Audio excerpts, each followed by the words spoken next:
Eh, Vamos a comenzar nuestra clase del día de hoy, dando gracias primeramente al Señor, como siempre. Eh, entonces, hermanita Elizabeth, ¿podría usted dirigirnos la oración, por favor? La oración inicial. Señor, le damos gracias en esta hora porque una vez más, Padre mío, podemos reunirnos, Señor, podemos clamar a usted nuevamente en este día y agradecemos, Señor, todos sus beneficios que usted ha tenido para con nosotros. Rogamos, Señor, que usted nos dé comprensión, Señor, en esta noche a través de su palabra, nos guíe, Señor, y a nuestro profesor y a cada uno de los que estamos presentes. Todo se lo rogamos a través de Jesucristo, nuestro Señor. Amén. Amén. Muchas gracias.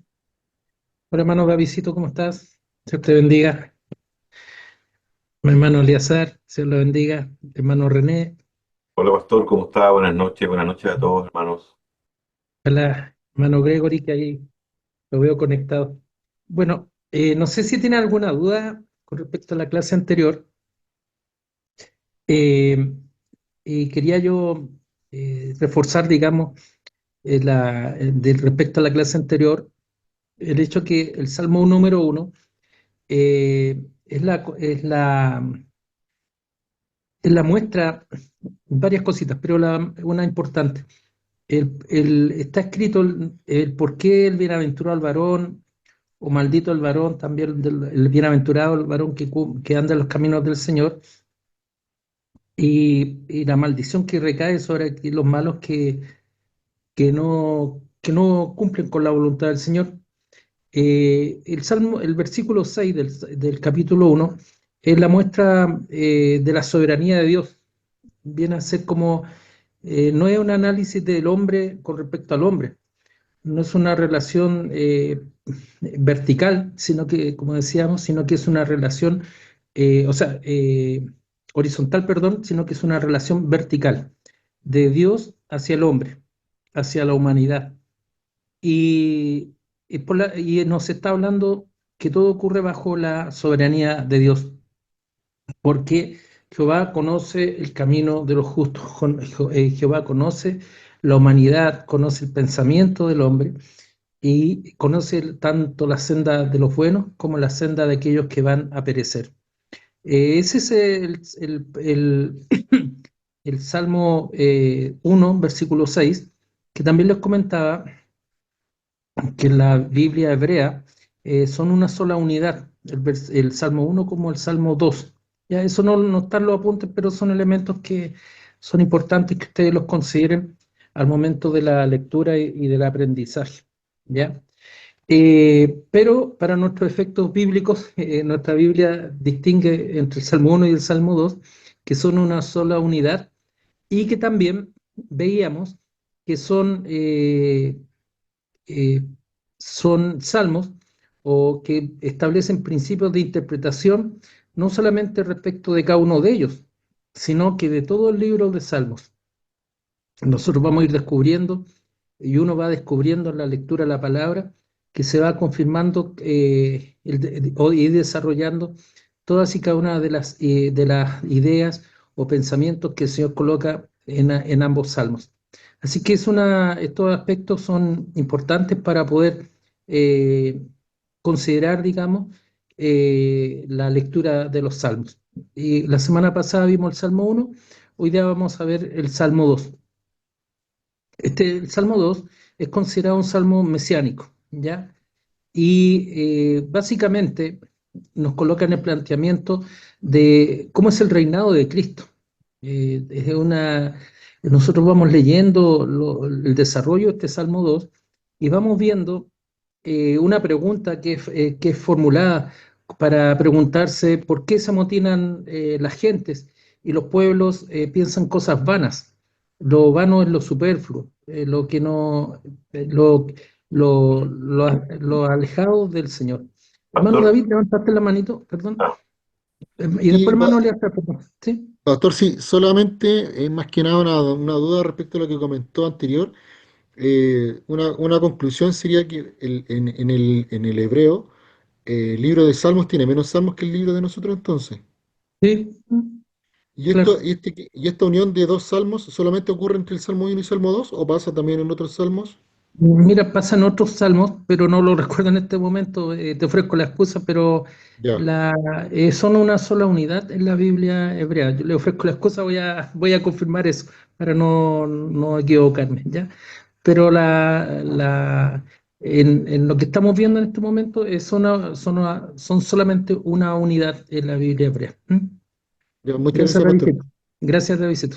Pero me comprometo a tener la respuesta, la segunda parte de la pregunta, con respuesta, ¿ya? Hermano Eleazar, usted había levantado la manito. Sí, pastor, disculpe, lo que pasa es que no había visto que se estaba grabando, entonces le quería preguntar si estaban grabando. Pero sí, en Sí, efecto se no, no está hay grabando. problema. Sí, se está grabando, sí. Ya, entonces continuamos. Bueno, el Salmo, buenas noches a los hermanos que se han incorporado. Eh, Esta pregunta es una pregunta eh, para reflexionar. Es una pregunta de reflexión para el lector. ¿Por qué se amotinan las gentes y los pueblos piensan cosas vanas? ¿Por qué la humanidad, en el fondo, se rebela en contra de Dios? ¿Por qué las naciones y sus gobernantes actúan contra Jehová, contra Yahvé?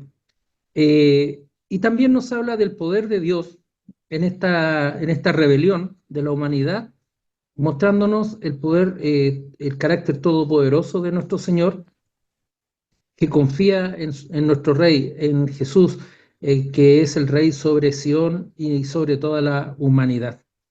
Este pasaje eh, es muy claro. Hay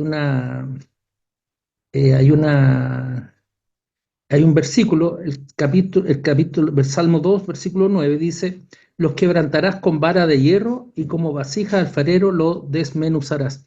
Lo vamos a ver un poquito más adelante, pero quería resaltar, en la antigüedad, cuando un pueblo vencía a otro pueblo, eh, o cuando se ganaba una guerra, habían actos. Ya la Biblia nos habla de actos. Y la idea, cuando un pueblo era derrotado, era colocar alfarería, colocar las vasijas de barro frente al rey que había triunfado. Y él con una vara de hierro, la rompía, demostrando esto el poder de destrucción y que había vencido en la batalla o en la guerra. Entonces, bajo ese prisma, no están los apuntes, pero se los voy mencionando. eh, el versículo 9 nos habla precisamente y refuerza la idea que estamos conversando de que el poder de Dios es imperturbable, que el poder de Dios emana de Dios y que se manifiesta en nuestro Señor, en nuestro Rey, en nuestro Salvador, en Cristo. No importa cuán poderosos puedan ser el mundo, no importa cuán poderosas pueden ser las armas del mundo, porque Dios va a triunfar y Dios triunfa. Cristo no puede ser vencido, Dios no puede ser vencido, aun cuando sea desafiado por el mundo. Esa es la idea que nos va mostrando este Salmo número 2. Hay un autor, Detlef, que lo hemos mencionado anteriormente, que nos habla de la estructura del Salmo. Y él distingue en cuatro partes, y que va a ser la estructura que también sigue el pastor Esaú en su apunte, en el apunte que ustedes tienen como libro de estudio. El Detlef nos dice varias cosas y nos señala una primera parte, está en versículos del 1 al 3. Describe los planes que las naciones hacen contra Dios, contra Jehová. Es una descripción bastante gráfica. Después, la reacción burlona de Jehová no es que sea un burlesca en un sentido humano, sino que es una forma de mostrar, acuérdense que en la clase primera hablábamos de ironía, en la Biblia también hay ironía, y aquí vemos el Salmo segundo, cómo Jehová se burla de esta forma de pensar del mundo. Estamos pensando el versículo 4 al 6. Y después, del versículo 7 al 9, presenta el decreto de Yahvé al establecer a su rey. Un decreto es una orden, una resolución de Dios estableciendo al rey, estableciendo a nuestro rey, a nuestro Señor. Es un decreto de coronación, podríamos decirlo. De hecho, este Salmo 2 es clasificado como un salmo real y probablemente se usó para las ceremonias de un nuevo rey. Vemos a nosotros nuestra realidad social, política, jurídica, es difícil poder imaginarlo. Pero hoy en día, por ejemplo, cuando vemos en Inglaterra, por ejemplo, cuando murió la reina Elizabeth, la sucedió su hijo Carlos y toda una ceremonia de investidura. De hecho, hay un dicho que muy británico que dice: el rey ha muerto, viva el rey. O sea, muere el rey, hay otro rey. Y hay una continuidad política, jurídica, social en esos países que tienen reyes. Para nosotros que vivimos en un sistema distinto, político, jurídico, no lo logramos captar en toda su dimensión. Nuestra estructura es distinta a la de ellos. Pero aquí el Señor nos muestra, volviendo al Salmos, la tercera parte, nos habla de la coronación del rey, establecimiento de un rey, de un soberano. Y en la última parte, el salmista advierte a las naciones que conspiran, conspiradoras, que están conspirando, que sirvan a Jehová y al rey recién establecido, es decir, que se sometan a su señoría. De esta manera, voy a repetir nuevamente, el versículo 1 al 3 nos habla de las naciones que se han sublevado, que se sublevan en contra de Dios. El versículo 4 al 6 nos habla de la reacción de Dios, que cualquiera sean los planes del hombre, de la humanidad en contra del Señor, van a fracasar. El versículo 3, la tercera parte, perdón, del versículo 7 al 9, nos habla del decreto de coronación del rey. En el caso nuestro, es el decreto de coronación de nuestro Señor Jesucristo como Rey, como Señor sobre toda nación. Y el versículo 10 al 12 nos está hablando de la instrucción de sometimiento de las naciones ante el Rey. Entonces, hecha esta estructura, que nos ayuda bastante para poder comprender las implicancias teológicas y que el salmista está manifestando, nos está mostrando el gobierno absoluto de Dios y su Mesías, el Rey. Esto dice relación con lo que habíamos visto en la Biblia, en nuestra Biblia, en la clase anterior y ahora al inicio, con el versículo 1.6, porque Jehová conoce, Jehová es soberano, es absoluto, conoce todas las implicancias que nosotros debemos de tener en mente cuando nos presentamos frente a Dios. Él tiene control de todas las cosas. Dios no es un Dios como veíamos en la primera clase cuando hablábamos del profeta Elías, cuando se burlaba de los profetas de Baal. ¿Dónde está vuestro Dios? ¿Se habrá quedado dormido? ¿Estará de viaje? ¿Estará pensando? ¿Se habrá atrasado? Nosotros podemos atrasarnos por distintas cosas. Podemos faltar, podemos enfermarnos, podemos olvidarnos, pero Dios nunca ocurren esas cosas. Entonces, la primera parte, volviendo ahora a la estructura que se nos ha planteado a través de Desliz, podemos ver lo siguiente, que debemos de recordar que Dios está a cargo y no nuestras circunstancias. Esto es el Salmo 2, versículos del 1 al 3. En su apunte ustedes van a ver tres traducciones distintas, o tres versiones, que nosotros hablamos de versiones, pero son traducciones distintas. La Reina Valera del año 60, que es la más ocupada, la NBI y la Santa Biblia textual. Vale decir que es lo que va significando en este paralelismo, digamos, de versiones. Y todas comienzan con esta misma pregunta: ¿por qué se sublevan? ¿Por qué se amotinan? ¿Por qué conspiran los pueblos en contra de Dios? Y nos muestra la reacción de los pueblos, que estos van a consultar es decir, se van a reunir, se van a confabular, estarán consultando unidos contra su ungido, contra el rey, contra el ungido, contra el rey de reyes. Entonces la reacción, la Reina Valera dice, rompamos sus ligaduras, es como cortemos las amarras, ¿no es cierto? Y echemos de nosotros sus cuerdas, botémoslas lejos.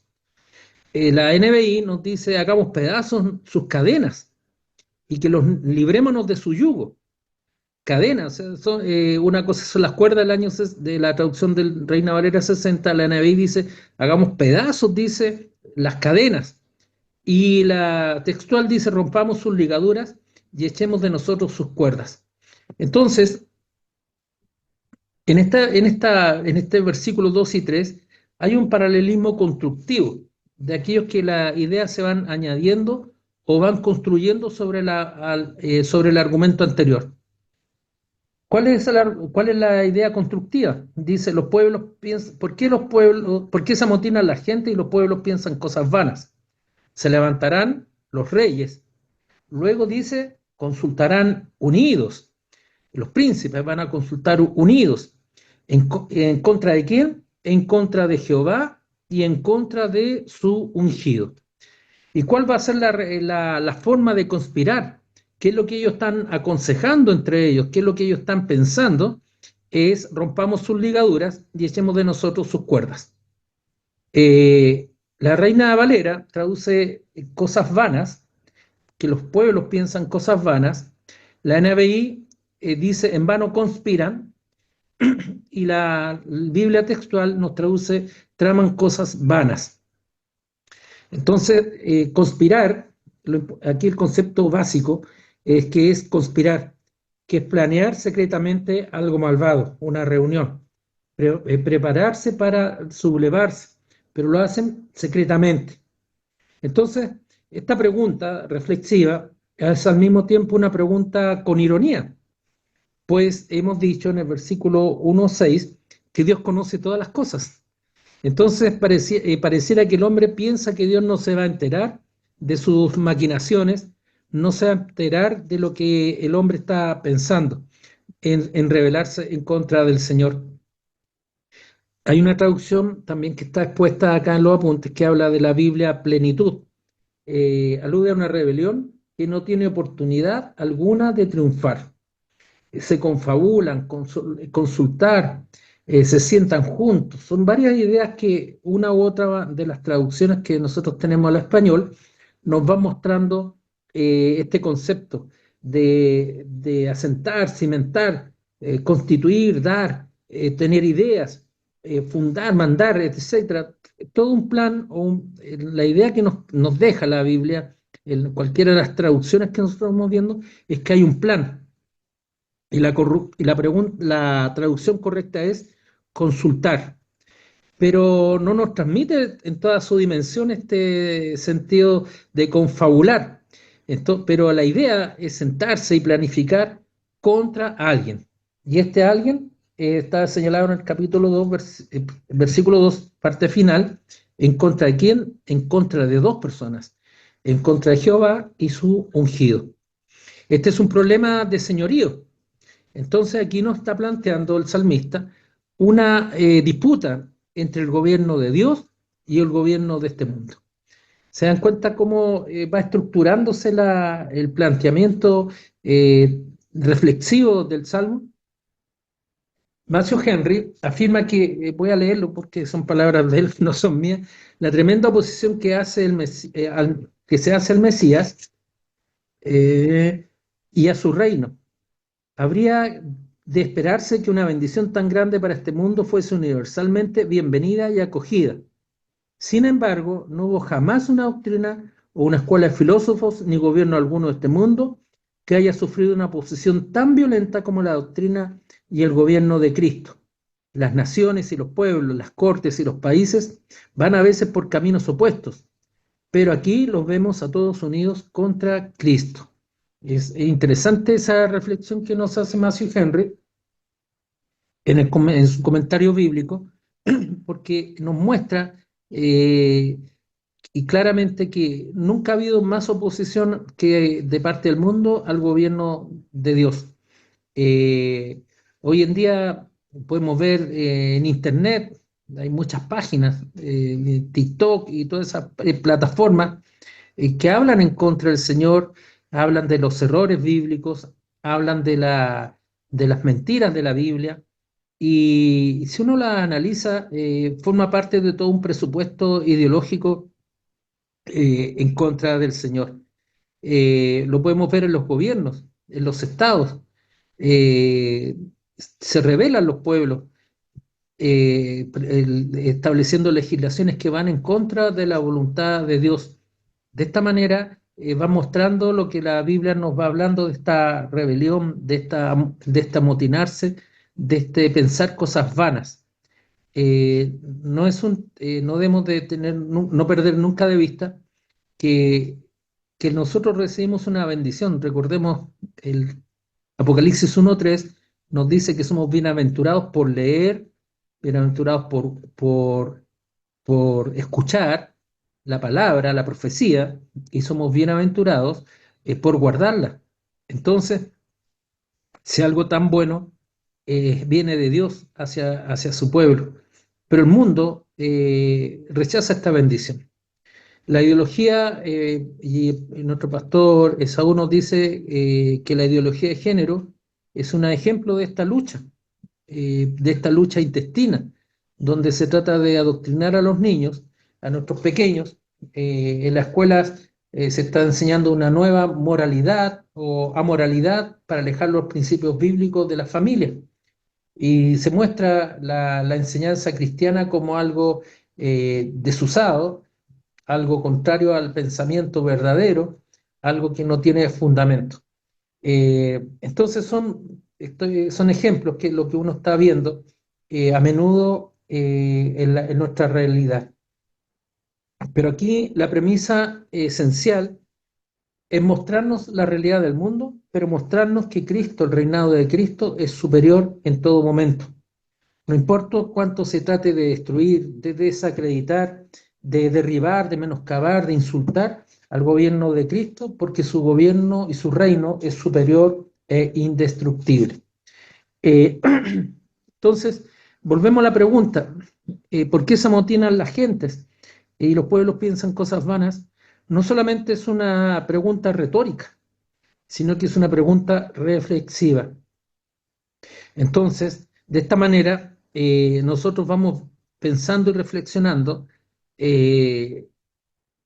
necesariamente en contra de quién se rebela. Hemos dicho que se rebelan contra el gobierno de Dios, pero también nos menciona al ungido. Ahí está la palabra profética, contra Dios y su ungido. Estos versos son una cita literal en el libro de Hechos, capítulo 4, versículos 25 y 26, el discurso de Pedro frente al concilio frente al concilio, bien digo, de Jerusalén, donde lo acusa directamente Pedro de la muerte del ungido. Y ellos fracasaron, porque formaba parte del preorden de Dios establecido con anterioridad, porque Cristo resucitó.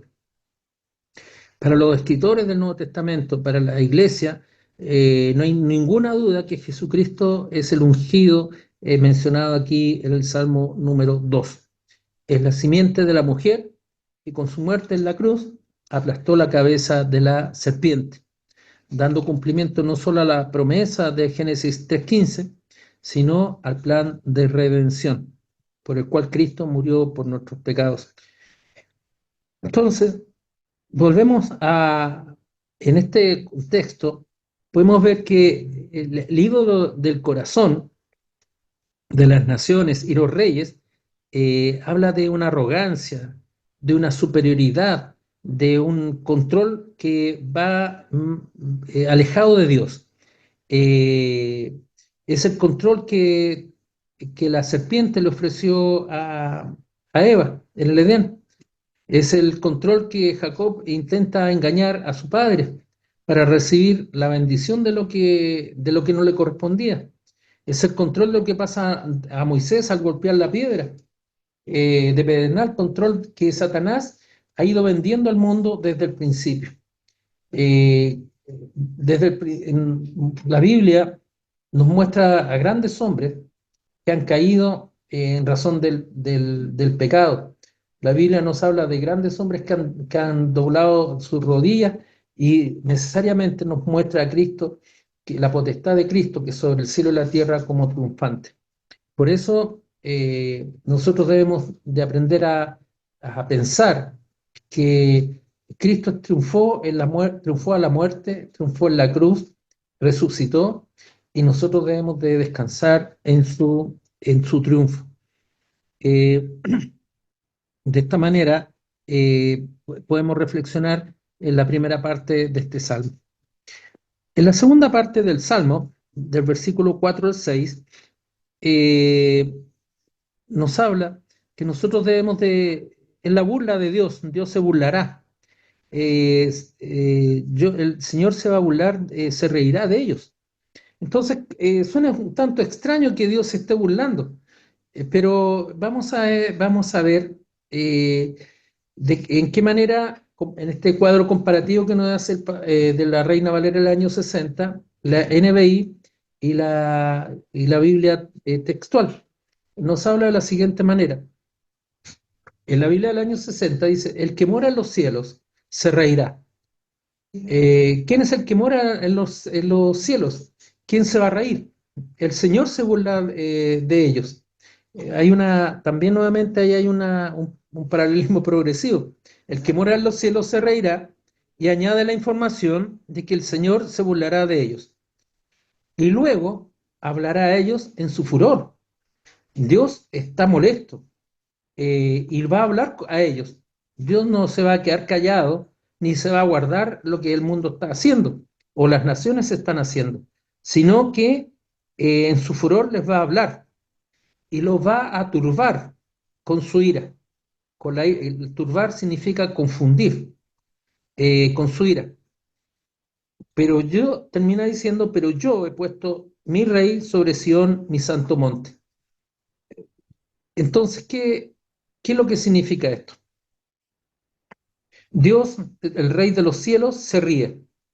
El Señor se burla de ellos. En su enojo, Él los reprende, y en su furor los intimida. Y dice: he establecido a mi Rey sobre Sión y mi santo monte. La la Biblia textual nos dirá: el que se sienta en los cielos se sonreirá. Es como una mueca, ¿no es cierto? De Adonai se burlará de ellos. Luego les hablará en su ardiente ira y los aterrorizará en su indignación. Turbar, aterrorizar, vienen a ser conceptos que vienen a intimidar, vienen a ser conceptos sinónimos, en el sentido, porque Dios mismo ha ungido a un rey sobre Sión y lo ha establecido sobre su santo monte. Es decir, Yahvé, Dios, reacciona ante la rebelión, pero no con preocupación, sino con una risa. Las conspiraciones de las naciones son inútiles, se está diciendo. Conociendo el resultado de esta conspiración que está señalado en el capítulo 2, versículo 1, Yahvé ridicularizará sus esfuerzos, ¿ya? Y como decíamos, hay un paralelismo en que el que mora en los cielos se reirá. Se reirá, se burlará, sonreirá. La Naví traduce ríe y burla, y en todas estas traducciones de método literal traducen ambos versos en el futuro, lo que va a ocurrir, lo que va a suceder. La NBI los traduce en el presente, se ríe, se burla. En el hebreo, el verbo está conjugado en pasado imperfecto. Para Heiser, esto tiene la siguiente implicancia. Es importante esto, desde el punto de vista, la NBI habla de lo que reirá, perdón, la versión del año 60, reirá. La NBI habla de ríe, se burla, y el del año 60 dice se burlará. Pero en la traducción del verbo en hebreo está en el pasado imperfecto. Es decir, hay una mirada que Dios ya se rió, que ya se cumplió. Entonces, ¿cuál es lo que ocurre? Como es una traducción de contexto la que nosotros tenemos, el proceso de hebreo de la traducción, Dios ya se rió, ya está claro lo que está sucediendo. Entonces, es una realidad que ya ocurre. No es que tenemos que esperar que Dios en algún momento vaya a reírse. Ni siquiera es un momento que vaya a pensarse que está ocurriendo o que va a ocurrir, sino que el Señor ya está obrando.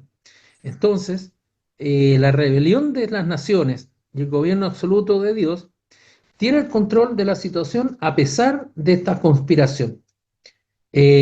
¿Por qué? Porque Dios lo ha establecido, ¿saben desde cuándo? Desde antes de la fundación del mundo. Y ahí vemos nuevamente en el libro de Hechos, que forma parte, a quienes vosotros matasteis, dice la palabra, eh, Dios lo había preordenado, preestablecido, mostrando que Dios no es algo, la muerte de Cristo, no es algo improvisado, no es algo que Dios lo haya pillado por sorpresa. Dios no pensó y dijo, oh, mataron a mi hijo. O no, Dios tampoco pensó y dijo, ¿qué voy a hacer ahora? Nosotros podemos pensar de esa manera, pero este es un asunto de señorío, es decir, quién gobierna, quién controla y quién decide. Entonces, las naciones murmuran contra Dios, pero esto no desbasta al salmista, no lo destruye, porque tiene su confianza en quién. Yo he puesto a mi rey sobre Sión, mi santo monte. Entonces, en el versículo 5 vemos diciendo, luego hablará a ellos en su furor y los turbará. El versículo 6, pero yo he puesto mi rey sobre Sión, mi santo monte. Es decir, tenemos un paralelismo sinónimo. Hablará a ellos en su furor y los turbará con su ira. Y después, en este lenguaje que estamos mencionando, Dios los va a turbar, los va a aterrorizar, los va a reprender. Así podemos ver esta acción a través del paralelismo, la acción y el progreso de Dios, que es el quien controla, gobierna y decide. Ese es un gobierno, controlar, gobernar y decidir.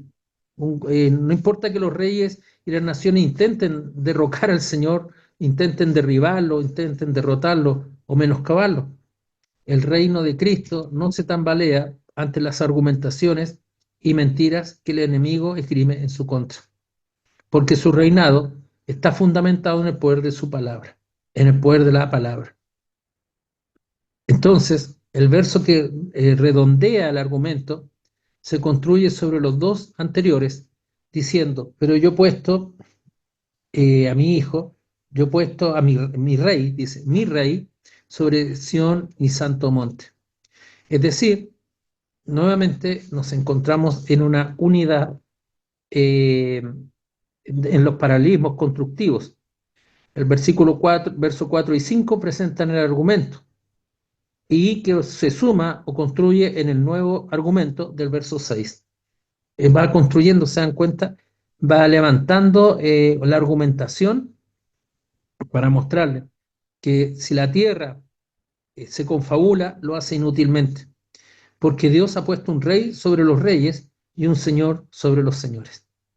Entonces, de esta manera, podemos ver que Dios no es la actuación de Dios, no es un acto improvisado nuevamente o sorpresivo de lo que haya ocurrido, sino que Dios ha establecido en su soberanía y preordenado en su amor y en su misericordia el establecimiento de un rey. ¿Dónde? Sobre Sión y Santo Monte.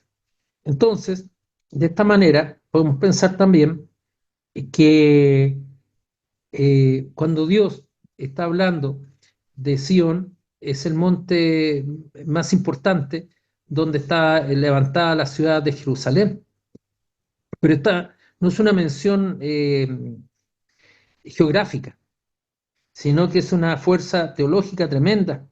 Es para diferenciar el carácter de Dios de otros reyes. Mi rey, yo ungido a mi rey, he establecido a mi rey. Es el Señor ha establecido, ha derramado toda su bendición, todo su poder, toda su fuerza en el Señor Jesucristo. MacArthur dice, es irrisorio el reto de ellos. Y esta respuesta en este todopoderoso pronunciamiento es tan cierto como si se hubiera consumado y su rey está entronizado en el monte más destacado de Jerusalén. Entonces, el Señor está mostrando que lo está levantando en todo, sobre cualquier fuerza humana. Está mostrando que es el Rey de Reyes. La palabra, lo relevante de esto, mayor abundamiento, es la fuerza de su sola palabra, la que decreta y determina quién es el Rey. Yo he puesto mi Rey, yo he puesto, es un acto de voluntad. Me recuerda esto en Génesis, cuando Dios creó el mundo por su sola palabra. Aquí hay un acto declarativo. Yo he puesto mi rey, yo he puesto mi ungido. ¿Dónde? Sobre Sión, mi santo monte.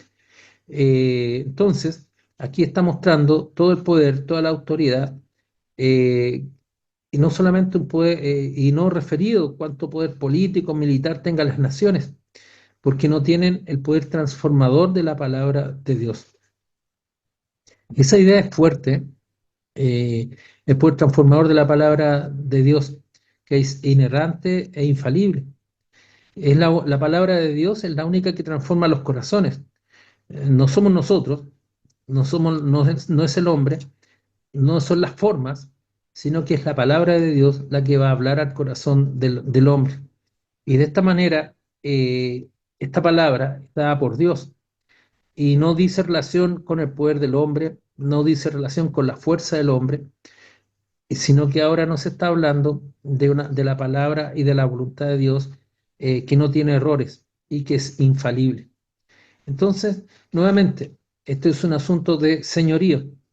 Es la palabra del Señor Todopoderoso quien puede crear de la nada todo lo que existe y determinar el curso de la historia e intervenir en ella a favor de su pueblo.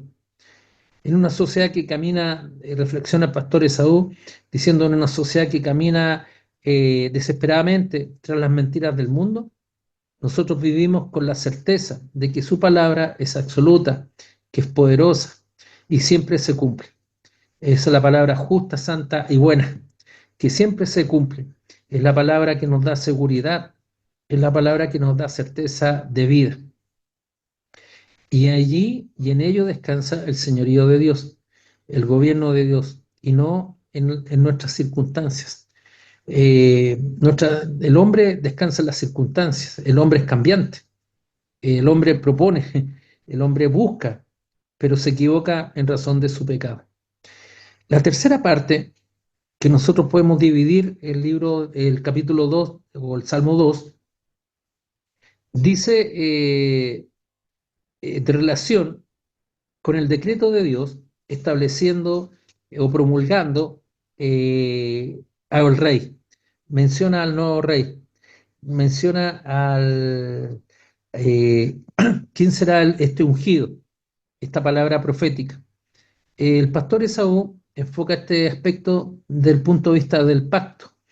Vamos a verlo pero primero formémonos la idea de lo que nos va diciendo esta tercera parte.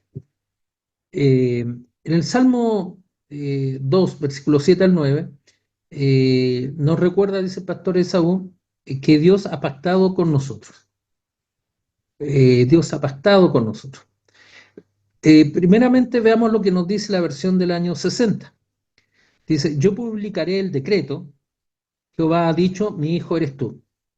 Repite la idea del anterior, de que ha puesto un rey, pero ha puesto su hijo. Ahora lo describe en una forma más clara. Yo te engendré hoy. Pídeme y te daré por herencia las naciones y como posesión tuya los confines de la tierra. Los quebrantarás con vara de hierro, como vasija de alfarero los desmenuzarás. La NBI, que literal dice, yo proclamaré el decreto del Señor. Tú eres mi hijo, me ha dicho. Hoy mismo te he engendrado. Pídeme y como herencia te entregaré las naciones. Tuyos serán los confines de la tierra. Las gobernarás con puño de hierro, las harás pedazos como a vasijas de barro. Y la Biblia textual dice, yo promulgaré el decreto. Yahvé me ha dicho, mi hijo eres tú, yo te he engendrado hoy. Pídeme y te daré por herencia las naciones y como posesión tuya los confines de la tierra. Los quebrantarás con cetro de hierro, los desmenuzarás como vasija de alfarero. Si se dan cuenta, cuando ustedes vean sus apuntes, van a darse cuenta que las tres versiones utilizan palabras distintas. Eh, la 60 habla de publicar, publicaré, la NBI proclamaré y la textual promulgaré.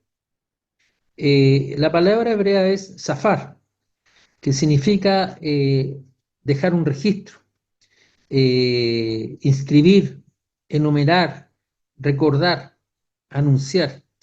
Y publicar es un acto de poner en conocimiento. Cuando nosotros hablamos, por ejemplo, le voy a poner un ejemplo, eh, queremos que una noticia sea conocida por todos, publicamos.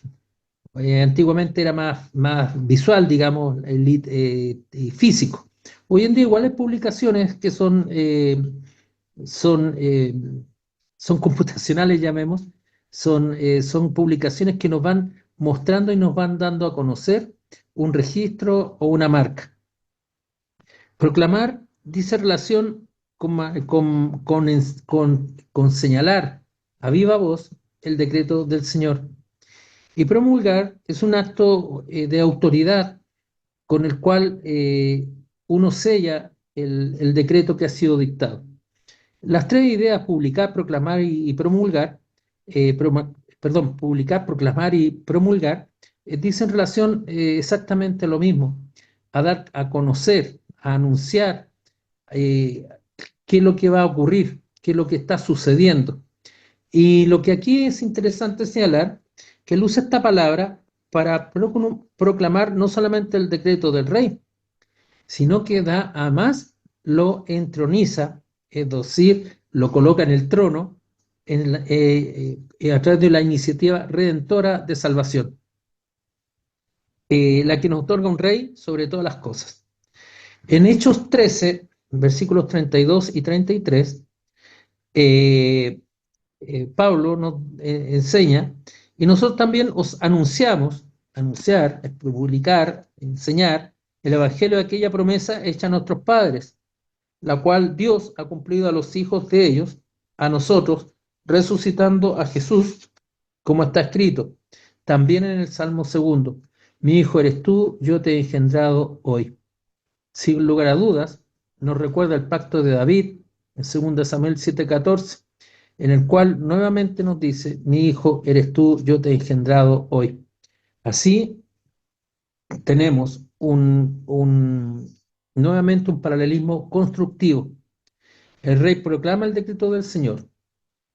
Jehová, el Señor me dijo, tú eres mi hijo. Hoy he llegado a ser tu padre. Yo soy tu papá, yo soy tu padre y te estoy dando qué cosa. Pídemelo y te daré qué cosa.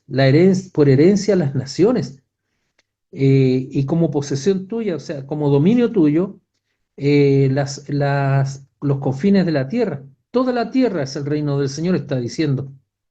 Y vemos el versículo 9, lo que habíamos dicho delante. Y las quebrarás con barra de hierro. Hagan la prueba, no, traten de que no esté su señora ahí cerca. Coloquen algo en sus casas y rompanlo una vasija de barro con un fierro. La van a desmenuzar, la van a hacer trizas. Eso es lo que significa la vara del Señor, esta vara de hierro, con poder, con autoridad. Y el Señor utiliza palabras para reafirmar este concepto constructivo. Tú eres mi hijo, solo pídelo, las quebrarás. Entonces, esta promesa del reino hecha a David, del reinado eterno en su descendencia, tiene un cumplimiento inicial en Salomón y en su dinastía, pero el cumplimiento final es mucho más allá, es en Cristo. Entonces, esto nos lleva a entender la relación pactual. Veamos lo que nos dice 2 Samuel 7:14, para contextualizar lo que el Señor nos está diciendo. 2 Samuel 7:14 dice lo siguiente: yo le seré a él padre y él me será a mí hijo. Si él hiciere mal, yo le castigaré con vara de hombres y con azote de los hijos de los hombres. Pero mi misericordia no se apartará de él como la aparté de Saúl, al cual quité delante de ti. Y será afirmada tu casa y tu reino para siempre delante de tu rostro, y tu trono será estable eternamente. Estas son las palabras en las cuales el profeta establece el pacto de Dios a través del profeta de Dios con David. De esta manera, el Señor está hablando de que va a haber va a haber una dinastía que no se agotó en Salomón. Recordemos que Salomón sucedió a su padre David, pero no es un agotamiento en el sentido de la... Estoy buscando el pasaje, espérense un poquito, por favor. No es un agotamiento en las dinastías que uno puede establecer cronológicas, sino que va mucho más allá. Es la dinastía que está estableciendo a través de nuestro propio Señor Jesucristo, que el Señor eh, estableció con David y prometió a David su padre, o su antecesor, podríamos decirlo. Y esto nos habla, esta breve introducción que les hago, nos habla de que el pacto nos otorga una relación filial. Filius es una relación en la cual el Señor nos está hablando nos permite ser hijos. El Señor nos permite ser hijos. Nos mira como hijos, no nos mira como advenedizos o extranjeros. Mi hijo eres tú, el decreto de Yahvé reitera el pacto davídico, en el que Yahvé es el padre y David es el rey. Pero se refiere también en otros lugares, en Éxodo 4, 22, 23, a la nación de Israel como su hijo. Entonces, el pacto es importante también tenerlo en consideración porque es una relación de padre e hijo. En Oseas 1:1, profeta Oseas, veamos lo que nos dice para que también lo tengamos en mente. Espérense un poquito.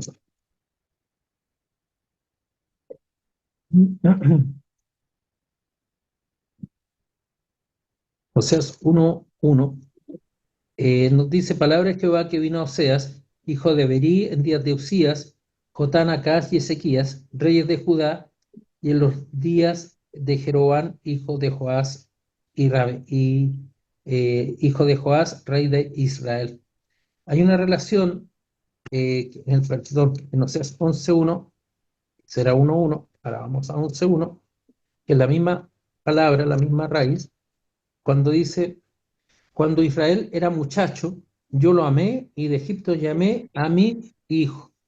Interesante, es su hijo. Hay una relación filial, del filius, del padre al hijo. Entonces, también en este contexto, vemos cómo es entronizado, puesto en el trono, como corona de esta relación, no solamente el carácter mesiánico, sino el aspecto filial que nos incluye a nosotros, elegidos por Dios, no por nuestro mérito, no por obras, sino por la obra de Cristo, el Rey, nuestro representante. Es en Cristo, por su obra y gracia, que nosotros somos ahora coherederos de la gracia, juntamente con Cristo, y aceptos ante el Padre como reyes, gracias a esta relación filial que tenemos en Cristo. Entonces, nuevamente, Dios nos permite, digamos, este pacto, nos establece este pacto a través de lo que hemos estado estudiando hasta ahora en este Salmo segundo. También el pacto nos otorga una misión evangelizadora. Miren qué interesante. Pídeme y te daré por herencia las naciones y como posesión tuya los confines de la tierra. El Padre promete al Hijo y le pide al Hijo que pida por las naciones y Él concederá autoridad total. La promesa hecha a Abraham es que su descendencia será bendita a todas las naciones de la tierra. Esto es solo posible si el Padre lo concede. No es una relación de entendimiento menor el saber que el Señor ha sido el que ha ofrecido a Abraham y su descendencia que sean benditas en todas las naciones de la tierra. Entonces, Abraham, Dios le está prometiendo al hijo ahora en este Salmo 2, si el hijo lo pide, el Padre le va a otorgar la autoridad. El salmista ve al futuro con la esperanza mesiánica. Nosotros hoy día vemos al pasado y nos manda que nosotros, como dice Juan 17, como Él ha orado por nosotros y nos manda a orar por aquellos que serán salvos por nuestra fe en Él. Esto es interesante, es muy interesante porque Dios, nuestro Señor Jesucristo, perdón, primero Dios da la autoridad a Cristo. Es una autoridad delegada del Padre. Hay una respuesta mesiánica. En Juan 17, el Señor ora por nosotros y nos dice y nos manda a orar por aquellos que serán salvos, que serán salvos por nuestra fe en Él. Entonces, también es necesario que la iglesia ore por aquellos que se agregarán, por aquellos que están ya predestinados por el Señor para ser sus hijos. Es necesario que nosotros oremos en la misión que el Señor nos da en este pacto que nos manda en esta acción o el mandato de evangelizar, el mandato de llevar la gran comisión que se llama. Comisión significa mandato, ¿ya? Para que haya claridad. Entonces, como Cristo clamó por nosotros clamamos en nombre de Cristo por las naciones. Y esto es un llamado sacerdotal y misionero que nos compromete a ir a cada rincón y lugar con las buenas nuevas del Evangelio. Qué interesante la perspectiva que se nos plantea. También el pacto, un tercer aspecto del pacto, que nos otorga gracia del Evangelio, que es poder de Dios. El Evangelio tiene poder para transformar las vidas y protegerlas. Deislich lo explica de la siguiente manera. El Salmo 2:9 tiene un contenido terrible para los rebeldes. El sufijo con los que se alude a Goyim o pueblos, de versículo 2:8, debe ahora aplicarse a los paganos como tales. Para los paganos, el centro del dominio del Hijo de Dios se convierte en cetro de vara de hierro, vara o cetro de hierro, que lo destruirá 1000 piezas, como una vasija de alfarero. Veamos en Jeremías, también se cumple la palabra profética en el capítulo 19:11. 19:11 dice: y les dirás, así ha dicho Jehová de los ejércitos, así quebrantaré a este pueblo y a esta ciudad como quien quiebra una vasija de barro que no se puede restaurar más, y en el Tofet se enterrarán, porque no habrá otro lugar para enterrar. Interesante. Nuestro Señor Jesucristo habló también de una parábola de las vasijas de barro. O sea, perdón, fue el apóstol Pablo, nos habla de las vasijas de barro para el poder de Dios. Entonces, de esta manera, nosotros podemos ver que también hay vasijas de barro que van a ser limpias y cuidadas. Hay vasijas de barro de los paganos que serán destruidas en 1000 piezas. El Evangelio es gracia y paz, pero no es solo eso, también es justicia y arrepentimiento. No hay evangelio sino ambos lados de la moneda, es decir, obra la justicia de Dios, obra la ira de Dios sobre los paganos, pero también nos habla del amor de Dios y su misericordia con su pueblo. Por lo tanto, nuevamente es un problema de cómo obra el señorío de Dios. Eh, la cuarta implicancia de este salmo, la cuarta división que hemos visto, y con esto nos va mostrando que se nos ofrece una garantía de que Dios está obrando en misericordia frente al rey, frente a la autoridad que ha sido dada por Dios en nuestro rey. Y nos habla a nosotros: oh, ahora pues, oh reyes, sed prudentes, admitid amonestación, jueces de la tierra. Aquí los reyes deben de ser prudentes, los jueces deben ser amonestados y deben admitirlo. ¿Por qué los jueces? Porque ellos son los que dictan justicia. Los reyes son los que gobiernan. Entonces nos dice: servid a Jehová con temor. Recordemos Proverbios, el principio de la sabiduría es el temor de Jehová. Es decir, sirvan a Jehová con sabiduría y alegraos con temblor. El apóstol Pablo también nos recuerda: ocupaos en vuestra salvación con temor y temblor. No dice preocupaos, dice ocupaos. Ya, ocupaos. Tenemos la salvación del Señor, trabajemos en ello y estemos alegres sirviendo al Señor. Y nos dice: honrad al Hijo para que no se enoje y perezcáis en el camino, pues se inflama de pronto su ira. La NBI traduce: ustedes los reyes sean prudentes, déjense enseñar, gobernantes de la tierra, sirvan al Señor con temor, con temblor, ríndanle alabanza, bésele los pies, no sea que se enoje y sean ustedes destruidos en el camino, pues su ira se inflama de repente. Y la Biblia textual nos dice: ahora pues, oh reyes, actuad sabiamente, admitid amonestación, jueces de la tierra, servid a Jehová con temor y regocijaos con temblor, besad los pies al Hijo, no sea que se irrite y perezcáis en el camino, pues de repente se inflama su ira. Cuán bienaventurados, agrega, son todos los que se refugian en él. Qué interesante. Rendir honra a Dios es sinónimo, bésele los pies, como máxima, arrodillados frente al Señor, frente a Dios, frente a Cristo, lo honramos. Y la forma de honrarlo es besar los pies. Antes les dije al inicio de la clase, hay aspectos muy gráficos, que nos hablan de cómo en la Biblia son aspectos que van emanando de la soberanía del Señor, y al tiempo que el escritor bíblico hablaba de honrar al Señor, nosotros nos paramos, nosotros cantamos en nuestros cultos, en nuestra alabanza, pero aquí nos lleva a una condición bien, bien especial: besar los pies al Hijo. Sométanse frente al Rey. ¿Es eso honrar a Dios? Someterse al Señor para que no se enoje y perezcáis en el camino. Reconózcanlo como Rey, como Señor, y sírvalo con temor.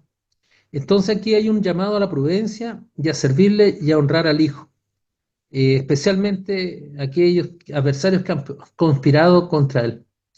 Becher nos dice que la última sección del Salmo es una advertencia a las naciones a someterse a la norma del rey ungido de Dios.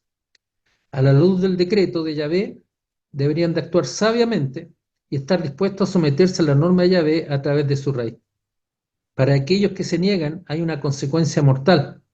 Para aquellos que se someten recibirán gran bendición. Aún frente a la oposición, el triunfo del gobierno de Dios a través de su rey está asegurado. Entonces, hay un tono de advertencia. Ahora pues, oh reyes, sed prudentes, admitid amonestación, jueces de la tierra. Tanto la Reina Valera como la versión textual nos habla: admitan amonestación. La amonestación es un llamado de atención, es una censura frente al comportamiento que han llevado los pueblos o que llevan los pueblos. La NBI dice, déjense enseñar. Pero aquí estamos nuevamente en un nuevo paralelismo, pero de carácter sinónimo. Eh, eh, y vamos viendo educar, instruir, reprender, corregir, lo que significa que no solamente un regaño en sí mismo, sino implica que los reyes y los jueces entiendan que están bajo el señorío del rey que ha sido entronizado y a quien se le ha dado la autoridad absoluta. Es interesante reflexionar. eh, Nosotros como país, eh, antes del año 80, eh, uno juraba ante Dios, las autoridades juraban ante Dios. Y cuando usted iba a un tribunal, juraba ante Dios. Pero hoy día, por las modificaciones que van surgiendo, eh, el juramento viene a ser un juramento sin mencionar a Dios, jura o promete. Y si ustedes se dan cuenta, poco a poco ha quedado casi como una costumbre jurar o prometer, porque son modificaciones que el hombre ha ido haciendo en nuestra sociedad.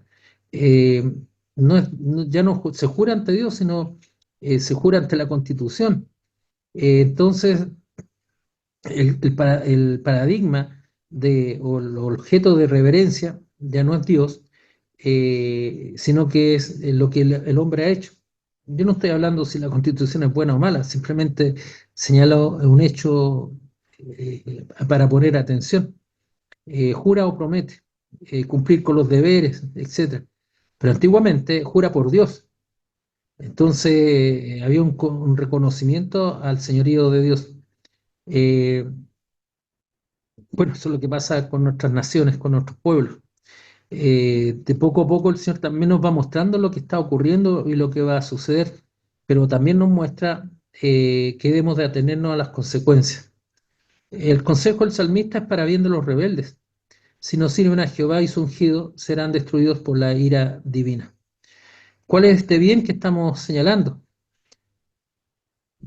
El servir con alegría, servir con gozo.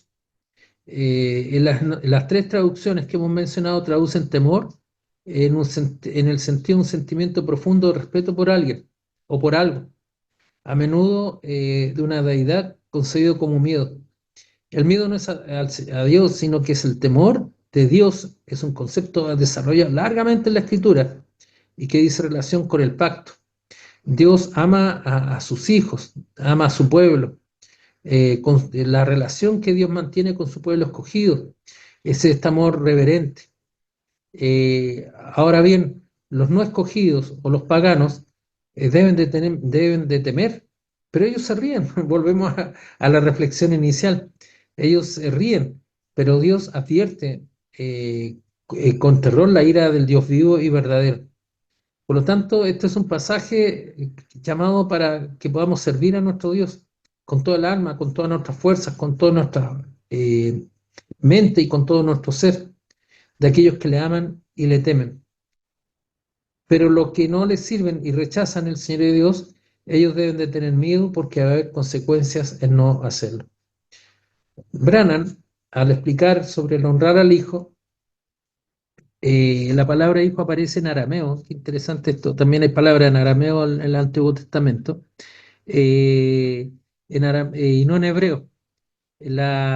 Por eso la versión de los 70 y la Vulgata dicen honrar al hijo en lugar de besar al hijo. Entonces, pero interesante las versiones que nosotros utilizamos del año 60, la NBI, y la textual dice besar. El 60 honrar, la del NBI dice besarle, y la textual dice besar. Besar intensamente. Esto convierte un asunto difícil de traducción, pero al parecer en el contexto tiene que ver con el ritual de sometimiento, que es lo que hablábamos delante. Sométanse al Hijo de Dios. MacArthur explica sobre este punto lo siguiente: es un acto simbólico que indicaría adherencia y sometimiento. Y las referencias bíblicas afirman esta interpretación. Eh, Recordemos que se trata de confrontar a los reyes con sus planes diabólicos y las naciones de la tierra con el reino de Dios. Entonces, en la Biblia vamos a encontrar, no nos asustemos cuando veamos este tipo de frases, sino que nos habla del carácter de someterse, que es un sometimiento pleno. Besad los pies al rey significa me adhiero, me someto plenamente a su voluntad. ¿Ya? Me estoy recordando en este momento, para que lo anoten y después lo puedan ver con más calma, en el libro de Esther, déjenme buscarlo para no equivocarme. Dame un segundito, por favor.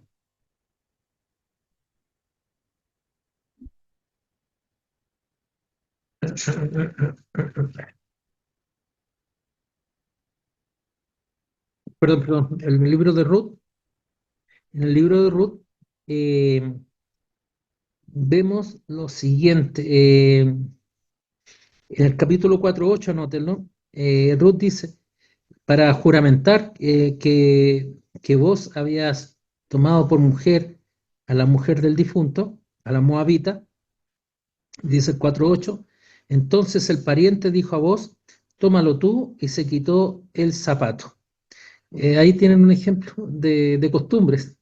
Quitarse el zapato y entregarlo era un acto de cerrar el negocio, era como firmarlo. La firma apareció siglos después. Entonces, ¿cómo ellos llegaban a un acuerdo? Decían, ya llegamos a un acuerdo. ¿Y cómo lo hacía? Entregando el zapato. Así que cuando entreguen el zapato, porque están firmando un acuerdo. ¿Ya?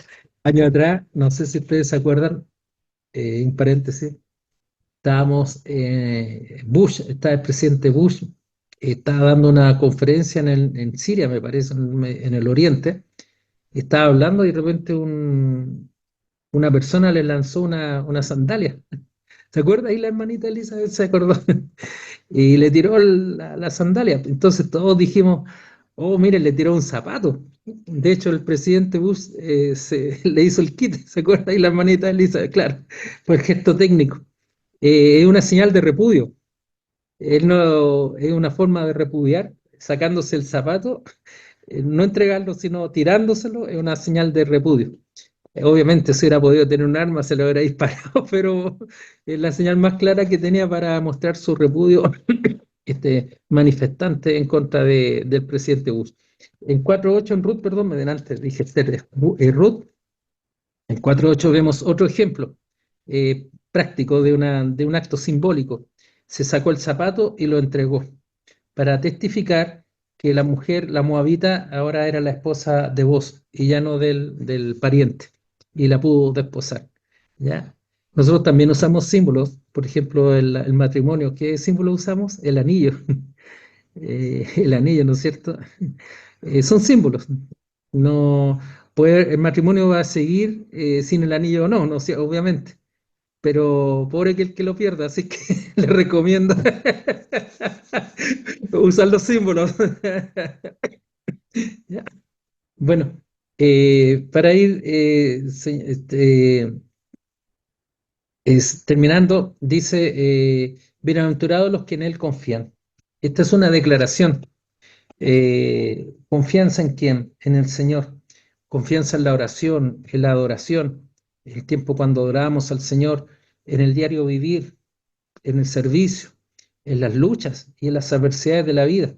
Tiene un efecto muy práctico, en la tristeza, en la pobreza, en el dolor, en la angustia, en la incertidumbre de la vida, en la persecución, en el trabajo diario.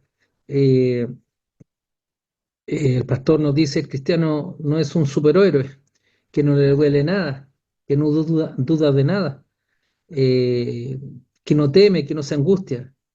Eh, pero los superhéroes, dice, son de ficción. Cristo es real y todopoderoso. No solamente poderoso, sino todopoderoso. Es mucho más amplio en hipérbole. No solo sabe las cosas, sino que es omnisciente. Él sabe todo lo que va a ocurrir. Y si Él nos ha prometido estar con nosotros, Él es omnipresente. y sobre todas las cosas es el Rey.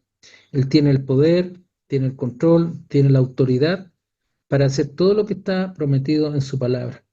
Y nosotros somos sus siervos. Nosotros debemos de doblar nuestro orgullo y besar los pies del Señor en arrepentimiento y en compromiso de servir al Señor en todo gozo y en todo momento. Hermoso salmo, el Salmo 2 realmente muy bonito, muy hermoso lo que nos va enseñando. Nos habla del pacto, nos habla de nuestro Rey y nos habla que cualquiera sea la adversidad, mi amado hermano, mi amada hermana, debemos de confiar en el Señor. Pablo en Tesalonicenses nos dice a propósito de la pérdida de seres queridos, no queremos que os entristezcáis, dice, como aquellos que no tienen esperanza. Usted puede sufrir, yo puedo sufrir, vamos a llorar muchas veces, quizás vayamos a dudar muchas veces, pero nunca debemos de olvidar que tenemos un Rey, un Señor que nos cuida y que ha luchado por nosotros y ha triunfado. Que para el Señor sea el honor, la honra y la gloria. Mis amados hermanos, no sé si hay alguna pregunta, alguna duda.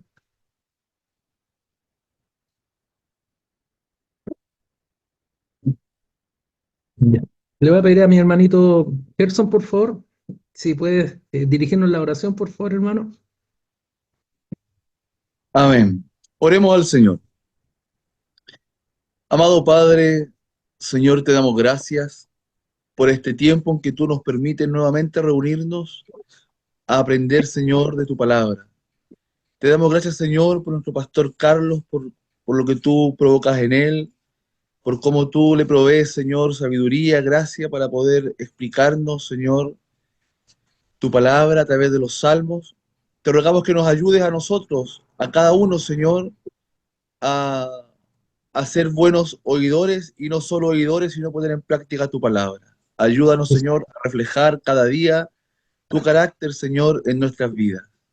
Quédate con nosotros, con nuestras familias y acompáñanos, Señor, en nuestro quehacer como siempre lo haces. Te agradecemos en el nombre de Jesús. Amén. Amén. Gracias, hermano Gerson. Que se les bendiga, amados hermanos.